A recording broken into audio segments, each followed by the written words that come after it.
ዱንያ ማለት ፈተና ይበዛባት የውሸት ዓለም። ዛሬን ተደስተህ ነገ ታለቅሳለህ፣ ዛሬን አግኝተህ ነገ ታጣለህ።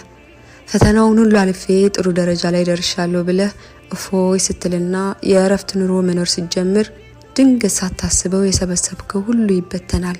በቃ ከዚህ በኋላ ሁሉንም ነገር አላገኘውም ብለህ ተስፋ ቆርጠ ስትቀመጥ አላሁ ተዓላ ያላሰብከውን ነገር አምጥቶ ይሰጥህና ጨለማ የሆነው ኑሮ በብርሃን ደምቆ የቀዘቀዘው ቤትህ ይሞቅና በደስታ ያስፈነድቀሃል። ብቻ አህባቢ ፊላህ ምን ልበላችሁ፣ ዱንያ ጤዛ ነች። ስትከፋህም ሆነ ስትደሰት አልሐምዱሊላህ ብለህ ለጌታ ምስጋና ማቅረብ ብቻ ነው። ለዚች ብልጭልጭ ዓለም ቅንጣት ያክል ሳንጨነቅ የነገን የአኺራ ህይወታችንን እንዲያሳምርልን ወደ ጌታችን እናልቅስ። ዱንያ ጊዜያዊ መኖሪያ እንጂ የዘላለም መኖሪያ አይደለችም። ብዙ አንድከምላት፣ ብዙ አንሰብላት።